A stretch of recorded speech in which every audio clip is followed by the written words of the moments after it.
فوجی جوان لڑتے ہیں جن کے لیے ہمیں بڑی تعظیم ہے، لیکن بہت سارے فرنٹ ہوتے ہیں. آپ کے مقاصد، آپ کا عزم، آپ کا فرنٹ ہوتا ہے. آپ کس لیے لڑ رہے ہیں؟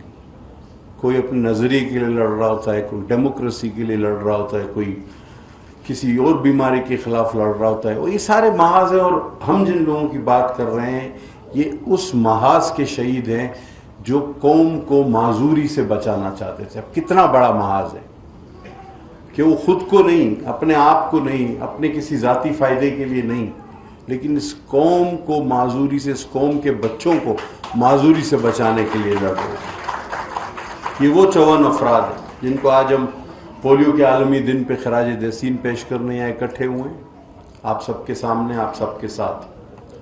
یقیناً ان کو 100 بار سلام، سلوٹ، اور جس طرح ہم زمانہ طالب علم میں کہتے تھے کہ ریڈ سلوٹ، سرخ سلام، ان کو اور ایسے بہت سارے لوگوں کو جو آج بھی اس کام سے جڑے ہوئے ہیں اور اپنی اپنی کوششیں کر رہے ہیں. یقیناً شکر گزار ہیں ہم پاکستانی قوم اپنے پارٹنرز کا، جن میں تمام لوگوں کے یہ نام لکھے ہوئے ہیں، گیوی سے لے کے گیٹس، یونیسیف سے لے کے CDC اور WHA سے لے کے روٹری.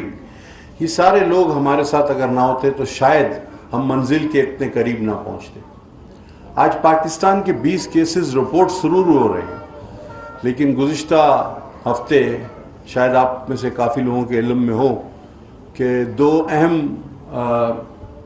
مواقع ہم نے پارٹیسپیٹ کیا، جس میں ایک WHO کا جو امرو ریجن ہے وہ اس کی کانفرنس، اور پھر ورلڈ ہیلتھ سمٹ. اور ان دونوں میں جو بنیادی نقطہ رہا وہ پولیو ہی رہا، کیونکہ پولیو کے حوالے سے پاکستان کو بہت زیادہ فوکس کیا جاتا ہے. ہم اور آپ جانتے ہیں کہ بہت عرصے سے ہم جب چھوٹے تھے، آپ بھی یقیناً سفر طے کر کے یہاں پہنچے، تو تقریباً پولیو کے بہت سارے مریض ہم دیکھتے تھے. ہمارے محلے، گلی کوچوں میں بہت سارے لوگ ہوتے تھے جن کو اس بیماری نے معذور کر دیا تھا. لیکن الحمدللہ آج ایسا نہیں ہے. آج ایسا نہیں ہے، اور کس کی بدولت نہیں ہے؟ انہی پولیو ورکرز اور انہی پارٹنرز کی بدولت ایسا نہیں ہے. آج یہ وائرس، میں نے وہاں بھی کہا WHO میں، اور میں نے وہاں بھی کہا برلن میں ورلڈ ہیلتھ سمٹ میں، کہ جی دیکھیں، ہم نے اس وائرس کو، ہمارے ان پولیو ورکرز نے اس وائرس کو ایک کونے میں دھکیل دیا ہے. یہ صرف اب ایک مخصوص جگہ پر پہنچ چکا ہے. تو جب ایک آپ لانگ بیٹل، آپ بڑی جنگ لڑتے ہیں اور دشمن کو پیچھے دھکیلتے ہیں، اس میں آپ کا بھی نقصان ہوا، 54 قیمتی جانیں آپ کی بھی ضائع ہوئیں. لیکن اب آپ نے دشمن کو پیچھے دھکیلتے ہوئے، جنگ جیتتے ہوئے ایک جگہ محصور کر دیا ہے. They are surrounded. لیکن اب اس وقت، اب نہیں تو کل، آج نہیں تو کل، وہ جس جگہ محصور ہو گیا ہے، جس قلعے میں وہ دروازہ کھلنا ہے بائے ہک اور کروک، اور آپ کو جا کے اس کا خاتمہ کر دینا ہے، واپس جانا اب کوئی چوائس نہیں ہے. اس کو، سفر کو چھوڑنا یا اس کی شدت میں کمی لانا اب کوئی چوائس نہیں ہے. یہ جنگ آپ نے باری قیمتی جانوں کا نذرانہ دے کے جیتی ہے. اس کا فائنل سٹیج آ چکا ہے، اور آپ نے اس کے فتح کو، اب بالکل اس کی فتح آپ کے ہاتھ میں ہے، اور انشاءاللہ فتح ہوگی، اور پاکستان پولیو سے بالکل فری ہو کر رہے گا انشاءاللہ.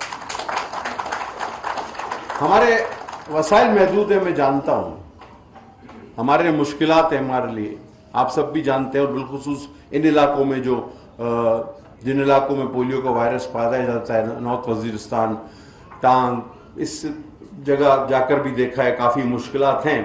لیکن مولا علیہ السلام فرماتے ہیں کہ ہر مشکل میں ایک آسانی ہے. اب دیکھیں، یہ سیلاب بہت بڑی تباہ کاری ہے.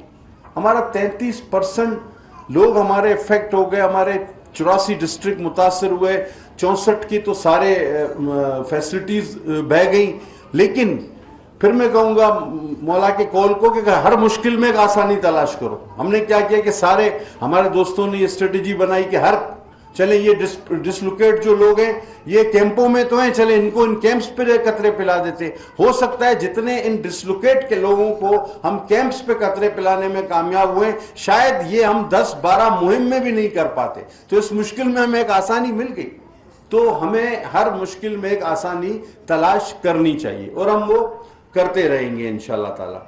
باقی رہ گئی بات آخری میں زیادہ وقت نہیں لوں گا آپ کا. دیکھیں پوری دنیا میں ایک میسج گیا پاکستان کے حوالے سے کہ جی 20 کیس نکل آئے 2022 میں. میں پالیٹکس نہیں کرتا نیشنل ایشوز پہ. ان تمام بچوں کی عمر 15 سال ایوریج، 15 مہینے معافی کے ساتھ 15-16 مہینے ایوریج 2 سال ہے.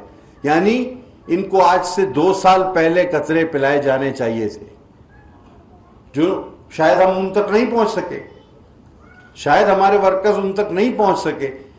لیکن میری کوشش ہے اللہ کرے انشاءاللہ کہ آئندہ آنے والے سالوں میں اور آئندہ 2 سالوں میں کوئی یہ نہ کہے کہ ہم 2 سال پہلے کسی اور تک نہیں پہنچے تھے. ہمیں دوسروں کا کام بھی کرنا ہے، جو کام جو چھوڑ گئے، جو نہ کر سکے، ہمیں وہ بھی کام کرنا ہے، کیونکہ یہ قومی فریضہ ہے. اور جب ہم کائرو میں تھے تو پولیو کو لے کے تھوڑے سے مذہبی مسائل بھی آتے ہیں، تو ہم نے ایک چھوٹی سی کوشش کی تھی.